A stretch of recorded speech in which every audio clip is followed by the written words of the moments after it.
Sudanese Civil War, which broke out on April 15, 2023, is a devastating conflict rooted in Sudan's complex history of political instability, ethnic divisions, and power struggles. It pits the Sudanese Armed Forces, SAF, led by General Abdel Fattah al-Burhan, against the Rapid Support Forces, RSF, a powerful paramilitary group commanded by General Mohammed Hamdan Dagalo, known as Hemedti. The war has unleashed one of the world's worst humanitarian crises, with catastrophic consequences for Sudan's 49 million people. Sudan's history is marked by turmoil. Since gaining independence from British Egyptian rule in 1956, the country has endured near-constant conflict, including two major civil wars, 1955 to 1972 and 1983 to 2005, driven by ethnic, religious, and resource-based divisions. The Second Civil War led to South Sudan's secession in 2011, costing Sudan 75% of its oil reserves and deepening economic woes. The Darfur conflict, starting in 2003, saw the government-backed Janjaweed militias commit atrocities against non-Arab groups, killing an estimated 300,000 people.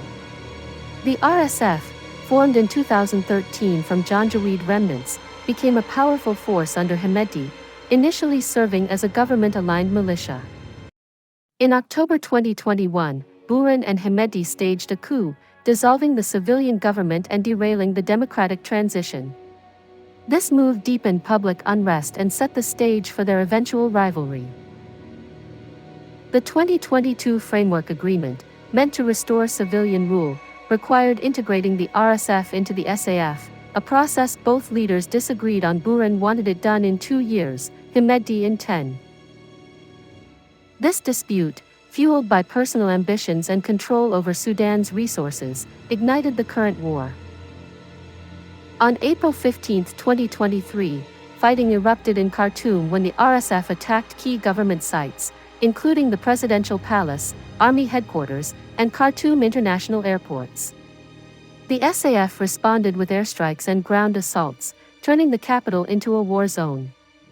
The conflict spread rapidly to Darfur, where the RSF has historical roots, and to other regions like Kordofan and Jazeera.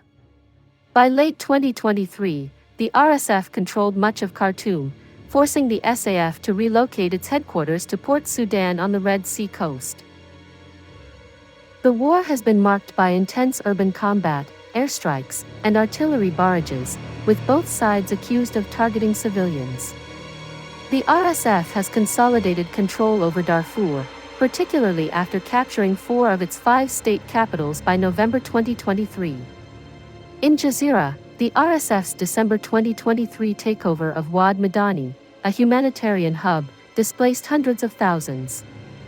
The SAF has struggled to regain ground, relying heavily on air superiority, while the RSF leverages its mobility and local alliances. The war's toll is staggering. By August 2025, estimates suggest 150,000 to 250,000 deaths from violence, disease, and starvation.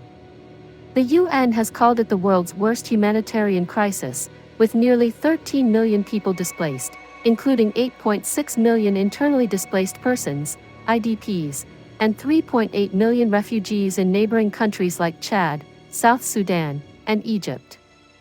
Chad alone hosts over 1 million Sudanese refugees. In August 2024, famine was declared in Zamzam Camp, North Darfur, home to 500,000 IDPs. The Integrated Food Security Phase Classification, IPC, estimates 25.6 million Sudanese face acute hunger, with 755,000 at risk of starvation.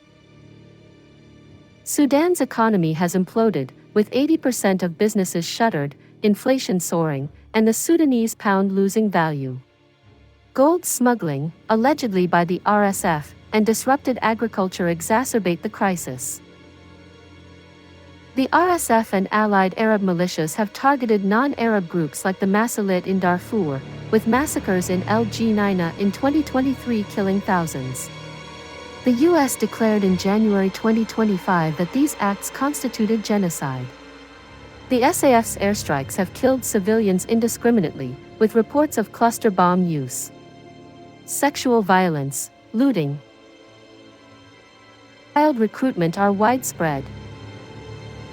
The RSF and allied Arab militias have targeted non-Arab groups like the Masalit in Darfur, with massacres in El Geneina in 2023 killing thousands.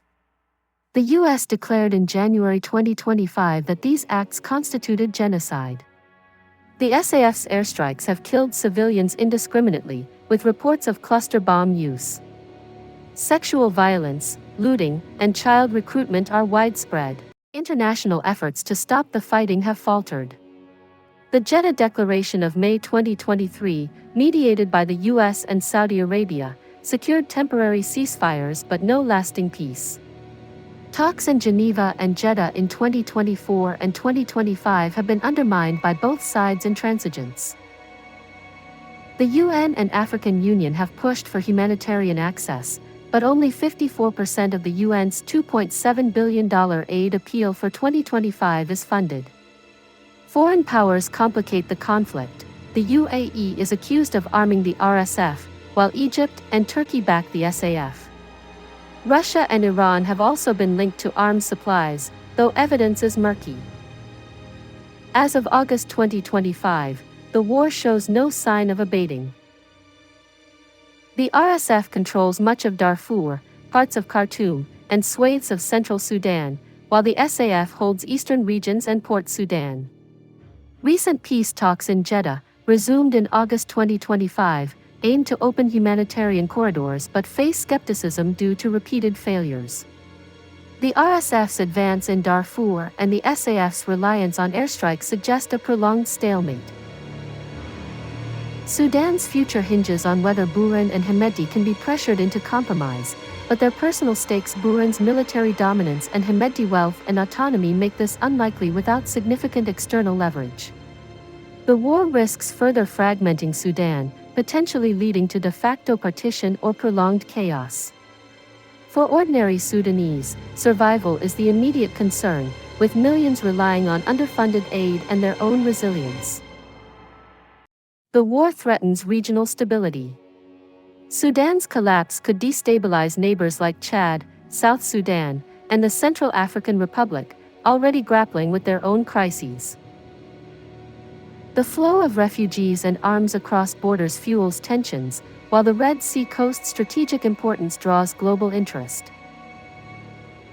The conflict also highlights the failure of international mechanisms to address complex wars involving non-state actors and proxy influences.